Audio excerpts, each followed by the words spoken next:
আসসালামু আলাইকুম। সবাইকে জানাই দুপুরের শুভেচ্ছা। দুপুরে আমি অল্প কিছু আয়োজন করেছি। এখানে পাঙ্গাস মাছ দিয়ে কলমি শাক, সাথে একটু আলু দিয়ে ঝোল করে রান্না করলাম। সাথে ছিল ভেন্ডি ভাজি, শুটকি মাছের ভর্তা আর ছিল গরম ভাত।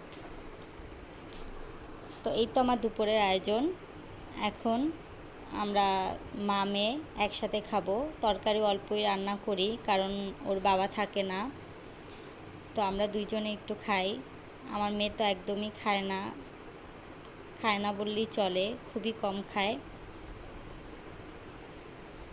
এখন আমি গরম ভাত প্লেটে নিয়ে নিচ্ছি।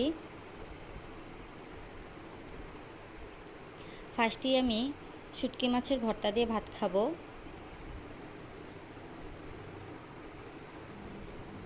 শুটকি মাছের ভর্তা হলে আমার আর কিছু লাগে না, কোনো তরকারি লাগে না, এতটা মজা হয়।